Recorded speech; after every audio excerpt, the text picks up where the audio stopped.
Agora, a FMZ faz uma conexão entre você e os assuntos da atualidade. Conexão. Em conexão com o mundo. Em conexão com você. Conexão. Em conexão com o mundo. Em conexão com você.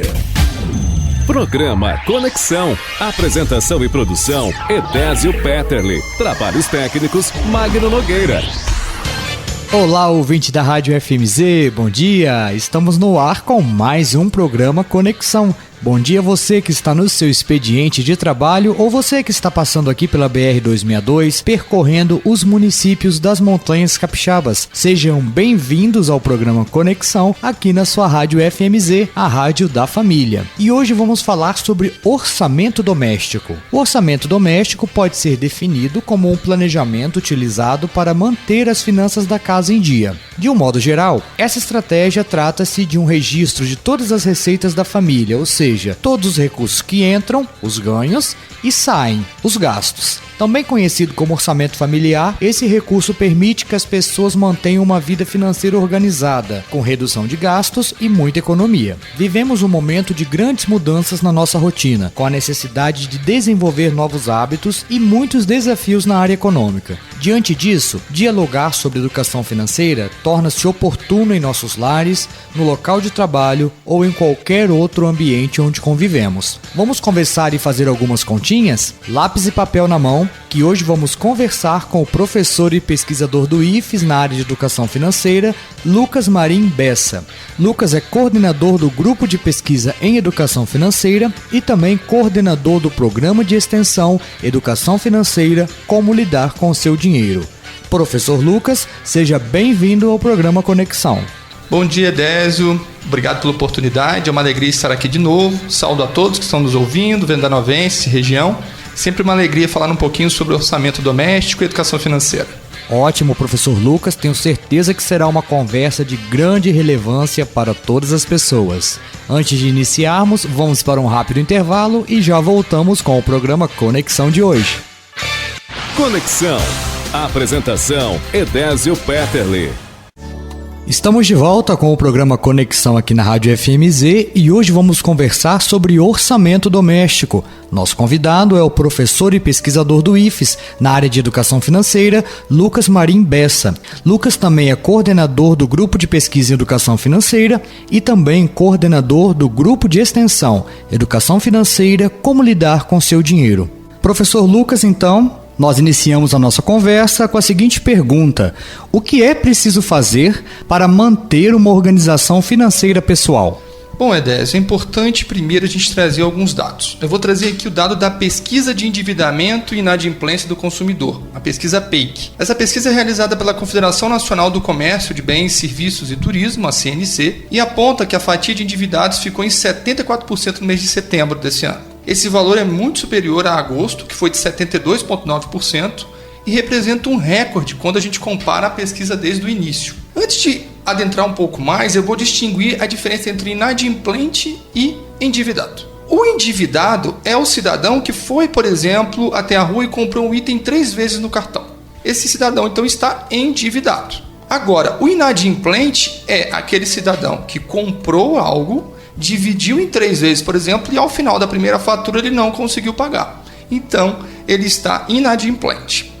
É importante destacar que no Brasil o total de endividados é de 84,6% quanto ao cartão de crédito. Ou seja, independente do extrato da população quanto a ganhos, a gente está dizendo de que a maior parte, uma extrema maior parte, está endividado com o cartão de crédito. E qual é o perigo disso? O cartão de crédito cobra em torno de 300% ao ano de taxa. É uma das maiores taxas de mercado. Então, pensando numa realidade de uma pessoa que deixou de pagar uma fatura de R$500 e ela não renegociou com o dono da operadora de cartão, o que vai acontecer? Nos próximos 3 meses, essa quantia de R$500 vai passar para em torno de 710. 12 meses se passando dessa dívida, ela vai estar devendo em torno de R$2.000. Isso se eu não considerar juros de mora, que aumentaria ainda mais. Então é muito importante observar aí as dívidas de cartão. Se você que está me ouvindo e tem alguma dívida de cartão, ligue hoje mesmo para a operadora de cartão. Acho muito importante para você evitar o acúmulo dos juros. Outro detalhe também interessante é a gente falar sobre os inadimplentes, então, que a gente já conceituou. A gente tem hoje 25,5% inadimplentes. É um valor alto que apresenta estabilização nos últimos meses. Agora, existem também 10,3% dos brasileiros que apontam que estão inadimplentes e que não conseguirão pagar as suas contas. Esse é o dado mais alarmante. Então, são pessoas que devem, que já estão atrasando os seus pagamentos e que não conseguirão pagar os seus gastos. E aí é importante destacar também as facilitações que nós estamos tendo, principalmente na pandemia, quanto aos gastos. Por exemplo, os nossos aplicativos de telefone que fazem pagamento, cartões por aproximação, Pix e outras diversas modalidades de pagamento que nós conhecemos no dia a dia. Elas são excelentes se nós utilizarmos da forma correta, mas podem ser muito perigosas porque nós tendemos a consumir de forma mais rápida e menos racional. Um outro detalhe também falar aqui, Edésio, para a gente falar sobre orçamento do nosso já conhecido problema brasileiro de muitos anos, que é a inflação. A inflação volta, a geração que está me ouvindo aí muitas das vezes conhece a inflação, outros não conhecem, mas nós estamos tendo aí uma inflação muito elevada. Para a gente observar, setembro nós constatamos uma inflação do principal indicador da inflação, que é o IPCA no Brasil, de 1,16%. Se a gente for pegar o acumulado dos últimos 12 meses, nós temos uma alta de 10,16% de inflação. Isso quer dizer que se o seu salário nos últimos 12 meses não sofreu nenhum aumento, você perdeu, em média, poder de compra em torno de 10%. Ou seja, você compra menos com a mesma quantia. Um detalhe importante para destacar aqui é que o IPCA, que é o indicador de inflação, ele é uma média, ele vai pegar uma cesta de itens. Por isso pode ser que a sua família perceba um mês a inflação maior do que o indicador e outra família perceba uma inflação menor. Vamos imaginar uma família, por exemplo, que consuma muitos alimentos, por exemplo, vegetais. E naquele mês especificamente os vegetais tiveram um aumento expressivo. Logo, quando elas vão ao supermercado, elas vão perceber uma inflação muito maior. Pensando nisso tudo, a importância aí da educação financeira. A educação financeira ela é uma ferramenta, né? É algo que a gente deve discutir nas nossas casas. Para a Organização para a Cooperação e Desenvolvimento Econômico, a OCDE, a educação financeira é um processo de aprimoramento da compreensão e da consciência em relação aos riscos e às oportunidades para atingir o bem-estar financeiro. Observe que eu estou falando de finanças, mas que eu estou falando de bem-estar, que está atrelado à nossa saúde. Por isso, falar de dinheiro, falar de orçamento, eu estou falando de saúde.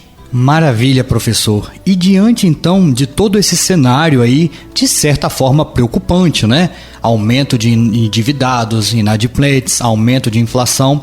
Diante de todo esse cenário, nós, dentro das nossas casas, como montar um orçamento pessoal e também familiar? Então, Edésio, é importante aqui que a gente diferencie acompanhamento e planejamento de gastos. E aí vamos pensar, por exemplo, se eu faço as anotações de tudo que eu gasto, seja num aplicativo que muitos têm utilizado, numa planilha, num papel, e entendo que aquilo vai me ajudar no meu orçamento, eu estou correto.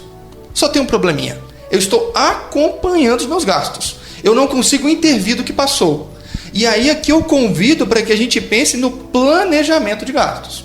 Planejar é pensar em futuro. Seja um futuro daqui uma hora, daqui uma semana, daqui um mês, daqui anos. E aí um exercício básico eu imagino que nesse momento você consiga pegar uma folha de papel e anotar, por exemplo, os seus gastos fixos. É fácil a gente lembrar aluguel, a gente lembrar uma média do que a gente gasta com energia, internet, telefone celular, por exemplo. Esses são os nossos gastos fixos. Tenho certeza que a gente consiga, de forma básica, lembrar da maioria deles. Agora, existem os variáveis, e esses são os grandes inimigos. Uma dica tente lembrar dos gastos variáveis da sua última semana. Então, vamos projetar a última semana. Uma semana típica da sua vida. A partir daquela semana, você vai ter um total da semana. Minha indicação é que você pegue aquele total e multiplique por 4,5. Por que esse valor? Porque o mês, em média, tem 4 semanas e meia.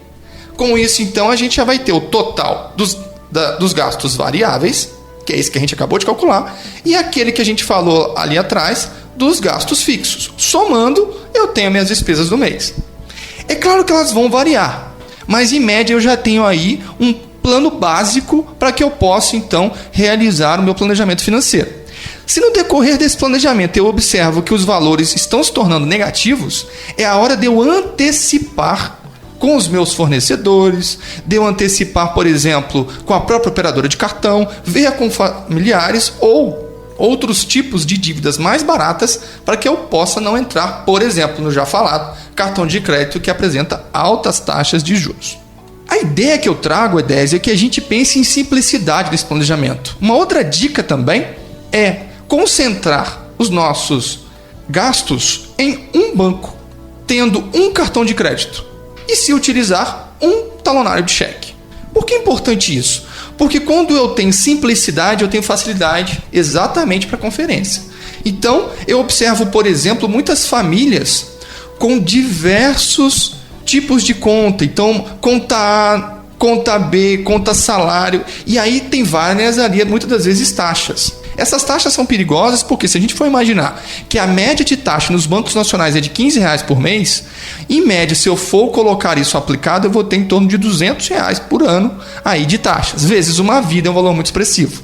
E o outro problema que nós temos percebido nas nossas turmas de educação financeira são pessoas que acabam se esquecendo de que alguma conta em algum banco, por alguma coisa, deixam de utilizar e lá na frente acabam sendo negativadas porque elas estão devendo no banco não coisas que compraram, mas sim tarifas bancárias atrasadas. Por exemplo, com negativação do nome. Um outro detalhe também importante a gente falar aqui é sobre a distinção entre bens de necessidade, supérfluo e desperdício. Item de necessidade é o item básico, por exemplo, o alimento. É fato de que os alimentos a gente consegue ainda fazer pequenas substituições, mas esses serão os últimos itens que eu indicaria cortar. Eles são itens de necessidade.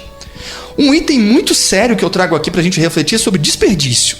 Se todo mês na sua geladeira ou nos últimos meses você notou alguns itens, principalmente de alimentação, vencendo, é uma coisa muito séria, porque a gente está com o mundo todo sofrendo problemas de fome. Então aqui eu convido você a refletir sobre: tem sobrado alguma coisa no final do mês e estragado na minha geladeira? Esse é o item que eu tenho que cortar imediatamente. Por fim, o supérfluo. O supérfluo ele tem uma relação com a emoção. Por exemplo, o seu celular está funcionando, ele está em ótimo estado, mas a empresa lançou um aparelho novo. Você é atingido por propaganda na hora que está vendo televisão, acessou o seu vídeo de preferência na internet e veio a propaganda, sua rede social e vem aquela propaganda e você: eu tenho que trocar meu aparelho.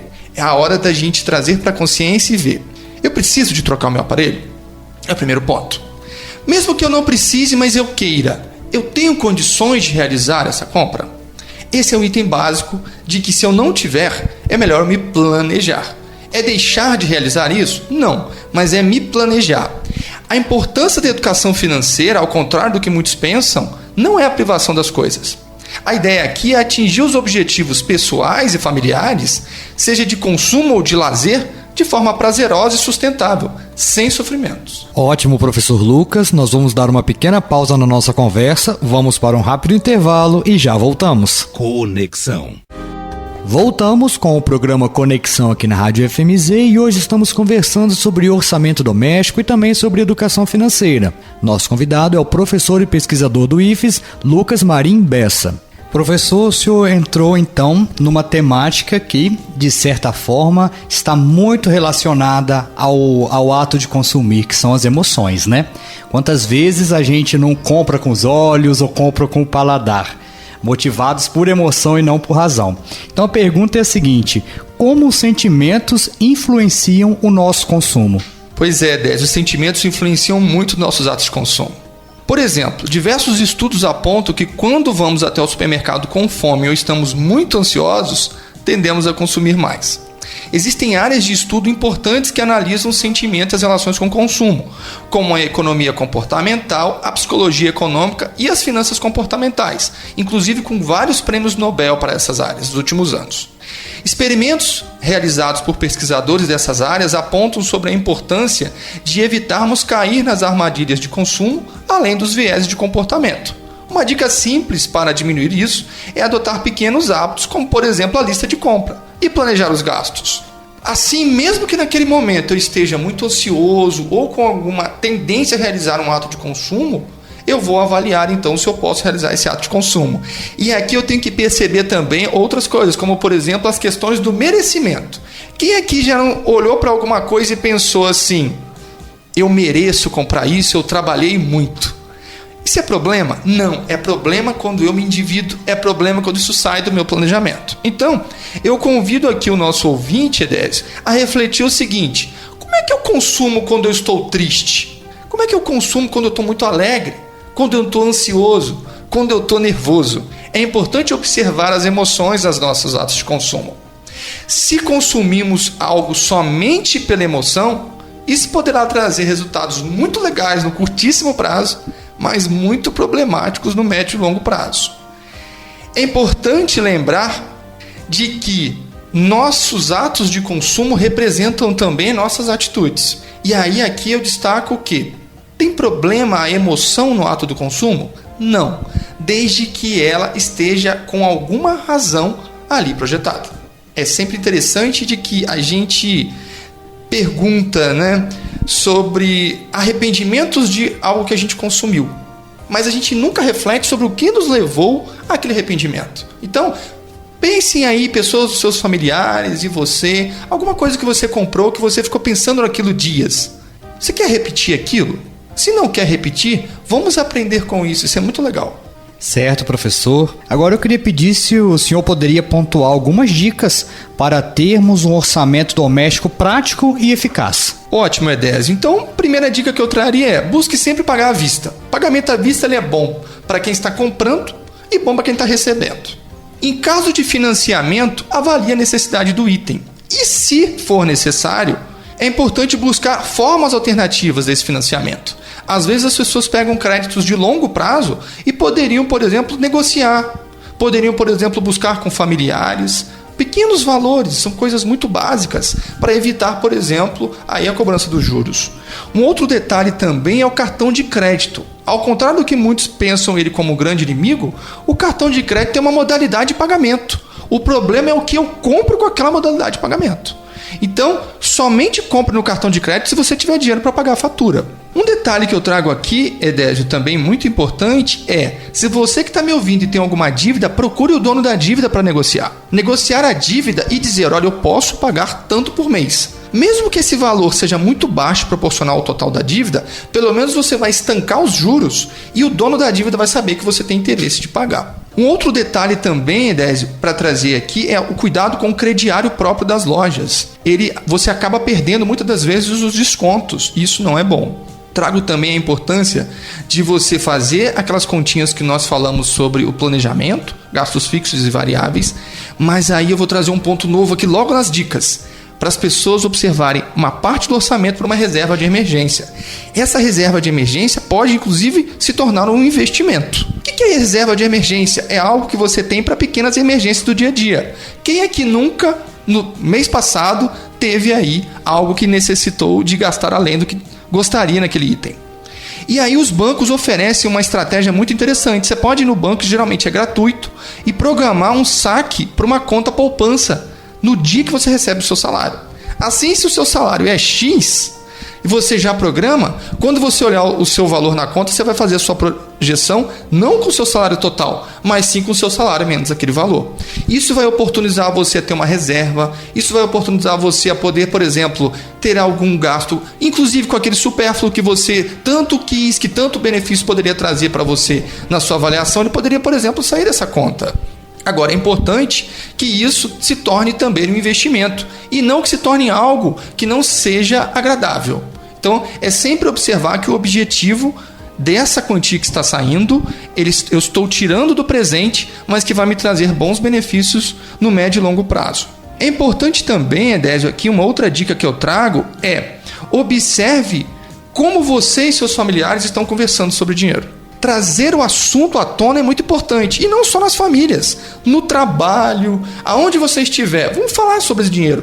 A gente precisa de quebrar a resistência desse assunto das famílias. É muito importante. Por exemplo, a gente tem visto o aumento da conta de energia. Então, por exemplo, se os membros da família sentarem e negociarem: olha, o que a gente pode fazer para diminuir essa conta de energia? O que cada um vai estar engajado. E na hora que conseguir a conquista, comemorem também em família. É muito legal, isso tem aproximado as famílias que fazem. Também, Edésio, é muito importante que a gente quebre essa resistência sobre a questão da educação financeira. Eu acho muito importante a gente valorizar essas iniciativas. Só que muito cuidado com o que a gente está vendo, por exemplo, dos meios digitais. Observe de onde saiu aquela informação, observe se não tem alguma instituição ou algum interesse específico por trás daquela informação. Sempre vamos tentar aí a questão das isenções.